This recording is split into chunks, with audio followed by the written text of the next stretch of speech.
Okay, so picture this. You're watching a really intense soccer match, and suddenly one of the players just freezes mid-stride. Yeah, But it's not an injury or anything like that. No, this is RoboCup, where the athletes are AI, and even a tiny software glitch can completely change the game. that's right. These aren't your typical video game glitches. Now we're going deep into the RoboCup 2D soccer simulation league. Think of it like a virtual World Cup, but with software programs instead of human players battling it out.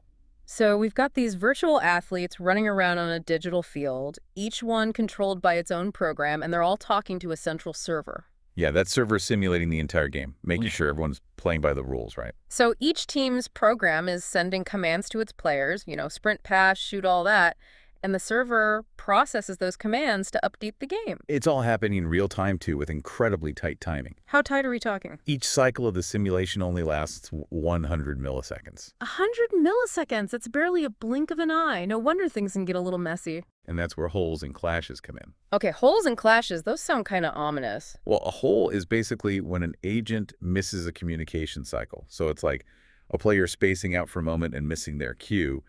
And a clash happens when an agent sends multiple commands in a single cycle, overwhelming the server. So in a hole scenario, a player might miss a crucial pass or tackle because their command got lost in the digital ether. Right. And in a clash, the server might only execute one of the multiple commands it received, leading to some unexpected behavior from the player. And as you can imagine, these synchronization issues can really shake things up during a game. Yeah, we even have a great example from the 2022 RoboCup tournament agent. #2 on the FRA United team was in a perfect position to make a game-saving tackle, but completely froze, and the opposing team scored. Oh, I remember that one. It was like watching a replay in slow motion, knowing something was about to go wrong. Yeah, in that case, the agent actually intended to tackle, but the command arrived late because of a clash. It then sent a turn command meant for the next cycle, and the server ended up only executing that first, now useless tackle command. So it wasn't even a strategic error by the AI. It was a technical glitch that threw off the entire game plan. Exactly. And what's surprising is that these holes and clashes have been around since the very beginning of RoboCup. In fact, the 1996 tournament had over 1.6 million holes recorded. Wow, over 1.6 million. But I guess back then, the internet wasn't quite as reliable as it is today. So those early tournaments were probably plagued by connectivity issues. You're right. Those early holes were primarily due to unreliable networks and dropped packets as technology improved. Those holes became less frequent. But of course, technology never stands still. So as networks got better, something else had to fill the void. Right. As AI agents become more complex and computationally demanding, clashes have persisted. So we traded one problem for another. Instead of slow networks, we have AI agents that are thinking too hard and too fast for their own good. That's a great way to put it. It's a constant race against the clock to fit all those calculations into those 100-millisecond cycles. It's like asking a chess grandmaster to make a move every second. At some point, even the most brilliant mind is gonna start making mistakes. To really understand why this happens, we need to break down how these agents work. You've probably seen the terms sense body, see, think, and act in the research. These describe the 4 stages each agent goes through every 100 milliseconds. Right, so first they sense their body, meaning they figure out where they are on the field. Then they see the environment, processing the positions of other players. And the ball next they think, analyzing the situation and deciding what to do. And finally they act, sending a command to the server based on their decision. Exactly. Now imagine the agent receives the sense body and see messages and dives into its complex calculations to determine its next move. Okay, I'm following you so far. But what if those calculations take longer than 100 milliseconds? Then the act message arrives late, creating a hole in the current cycle. And if the agent finishes its calculations for the next cycle on time? We have 2 commands arriving at the server simultaneously, causing a clash. Precisely. And that's why even with super fast networks and powerful computers, clashes can still occur. It's a constant battle to stay synchronized within those tight time constraints. So how do researchers even begin to figure out which teams are genuinely struggling with synchronization problems versus just having bugs in their code? It's a good question. Uh-huh. You're right. It's important to distinguish between those 2 scenarios to do that researchers have employed a clever technique called the local outlier factor algorithm. Local outlier factor algorithm. That sounds pretty intense. It's essentially like a statistical detective identifying teams with unusually high numbers of holes and clashes. So they're not just looking at raw numbers, they're looking for patterns and anomalies that suggest a deeper synchronization problem. That's really cool to understand the impact of these clashes. The researchers got creative and started running experiments where they deliberately messed with the agents. Yes, they used two main approaches. First, they sped up the simulation, essentially reducing the time available for each cycle to see how the agents would cope under pressure. Second, they limited the computational resources available to specific teams, forcing them to make do with less processing power. This sounds like a recipe for disaster for the poor AI agents. What did they learn from these experiments? Well, they found that even a small increase in clashes, like around 10 per team per match, can really change the outcome of the game. That makes sense. Those small errors can add up and make a big difference in the end. But before we jump into the experiment result, I'm curious about how they actually measure the computational demands of these different AI teams. Is it just about how fast their code runs, or is there more to it? It's definitely not just about raw speed. Yeah. You have 11 agents per team plus a coach agent all working at the same time. That's a lot of calculations happening all at once. So the researchers actually analyze the CPU time used by each team during a match and break it down into two categories: Okay, two categories. So what are those? user space time and system space time. User space and system space. What's the difference? So user space refers to the time the agents spend running their own code, while system space tracks how much time the operating system spends handling things like system calls for the agents. So they're looking at both the direct effort of the AI agents as well as the behind-the-scenes work the computer has to do to keep everything running smoothly. Exactly. And what's interesting is that there isn't always a direct correlation between a team's computational demand and their ranking in the tournament. So it's not always the team with the most powerful AI that wins. That's interesting. Yeah, sometimes it comes down to strategy, teamwork, and making the most of your resources, just like in real soccer. And to really understand how clashes emerge under pressure, the researchers did something pretty clever. They sped up the simulation. Right. Wait, they sped things up. Wouldn't that make things worse, giving the agents even less time to think? Well, it's a way to stress test the system. Hmm. See how much those agents can handle. They increase the speed by up to a factor of 5. So those 100-millisecond cycles were suddenly as short as 20 milliseconds. Wow, a factor of 5. That's a huge change. It's like asking a chef to cook a 5-course meal in the time it normally takes to make a sandwich.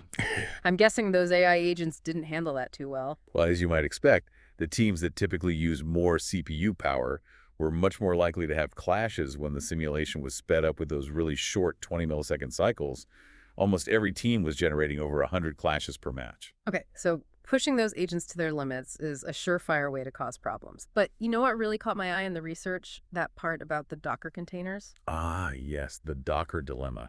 That's where we see how even seemingly unrelated factors can contribute to these synchronization issues. Right. For those who aren't familiar, Docker is essentially a way to run software in isolated containers, kind of like virtual machines. Exactly. It's a popular way to deploy software because it ensures everything runs in a consistent environment since 2022. RoboCup has been using Docker to run the tournament matches.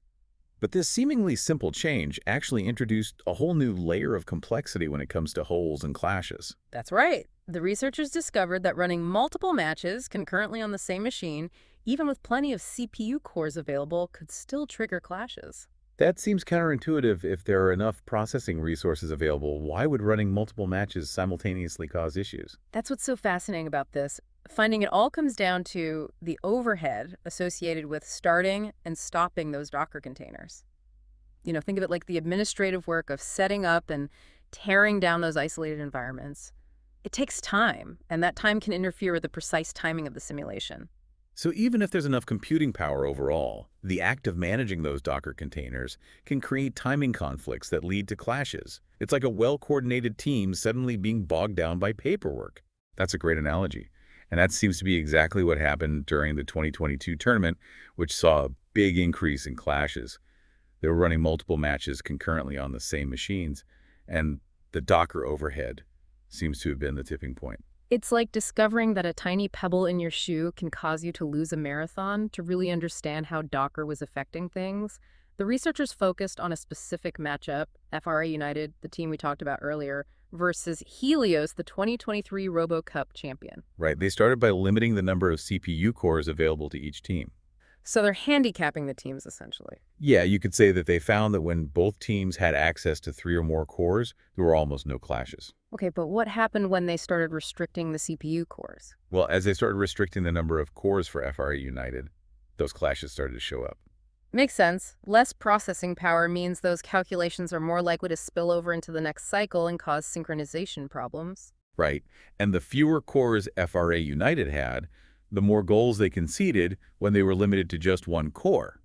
They were soundly defeated by Helios. So even a slight disadvantage in processing power can have a huge impact on a team's performance. But remember, this was just limiting the number of cores for the entire team. They took things a step further and started restricting the CPU usage of individual agents within those Docker containers. That's right. They wanted to fine-tune how much each player could think, essentially. So instead of handicapping the whole team, they were focusing on individual players. That's fascinating what happened then. Well, as they decreased the CPU share for each agent, essentially giving them less computational power, the number of holes and clashes increased, and FRA United's performance suffered. It's almost like they were slowly draining the energy from each player, making them slower and less responsive. It's amazing how these seemingly small adjustments can have such a big impact on the overall game. But how much of a difference did it really make? Was it just a few extra goals, or did it fundamentally change the game? It was more than just a few goals. They discovered that even a relatively small number of clashes, around 10 per team per match, could significantly alter the average score. That's incredible. It's like saying a basketball team could lose a game because of 10 missed free throws. Those small errors add up. Exactly, and one particularly striking result, they found that by limiting FRA United CPU share to just 5% of a core per agent, while giving Helios 30% R United, was decisively beaten by a team they would normally dominate. So even a top-tier team can be brought down by these seemingly minor glitches.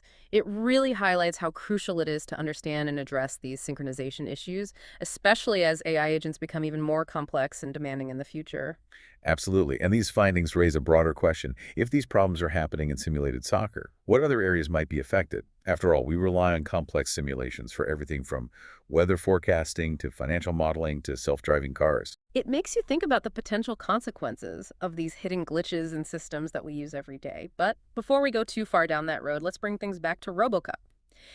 They discovered that running multiple matches concurrently on the same machine, even with plenty of CPU cores available, could still trigger those pesky clashes, and it all came down to the time it takes to start up those Docker containers. Right, while Docker is great for isolating those software environments, it does come with some overhead. And that overhead, as they discovered, was the culprit behind the clashes. They found that starting a Docker-based match could take around 45 seconds, and during that time, the operating system is busy handling all those container launches. So if you try to start another match on the same machine while the first one is still booting up, you're essentially overloading the system, creating those timing conflicts that lead to clashes. It's like trying to merge onto a busy highway during rush hour, even if there are technically enough lanes. That sudden influx of traffic is going to cause congestion and slowdowns. Another great analogy, it really highlights the importance of understanding these subtle interactions between different parts of the system. So how did they confirm that this was actually happening? They ran experiments where they essentially bombarded a primary match with 2 secondary matches, launching them right in the middle of the primary matches, first and second halves. So they were intentionally creating chaos to see how the system would respond, and I'm guessing it didn't handle it too well. Not really. They saw a clear spike in clashes during those startup phases of the secondary matches, even when the primary match had plenty of CPU cores available. So that pretty much confirmed that Docker's startup process was contributing to the synchronization problems. Exactly. It's a good reminder that building successful AI systems isn't just about having the fastest algorithms or the most powerful computers. It's about understanding the whole picture and recognizing those little details that can have a big impact on the system. It's about finding that balance between computation, communication, and timing. And as we've seen in this deep dive into RoboCup, even seemingly insignificant technical details can have a huge impact on the outcome. It's a valuable lesson that applies not just to simulated soccer, but to any complex system in our increasingly digital world. Speaking of complex systems, you mentioned earlier how the 2023 RoboCup organizers learned from the previous year's challenges and took steps to minimize clashes. They did. So what did they do differently? Well, they did a lot of testing in advance, carefully analyzed the computational demands of each team, and made sure there was enough processing power available. They even documented their entire process so that others could learn from their experience. That's great. It's really encouraging to see the RoboCup community coming together to address these challenges. But before we wrap up this deep dive, there was one final point that caught my eye in the Oh, research. really? What's that? Well, they actually dug deeper into the root cause of those Docker-related clashes, and they found something really interesting. It turns out that the order in which matches were launched on a shared machine could actually influence whether or not clashes occurred. So it wasn't just about how many matches were running at the same time or the overall CPU load. The sequence in which they were started mattered too. Huh. That's pretty wild. Yeah, they noticed that launching a match while another one was already running, especially during that initial setup phase, made clashes way more likely. Well, yeah, that makes sense if you think about it. Starting a Docker container takes up a lot of system resources. So if another match is already using those resources, it's going to cause some conflicts and mess with the timing of the simulation. Exactly. It's like trying to squeeze through a door at the same time as someone else. You're bound to bump into each other and cause a delay. And they actually measured this effect too.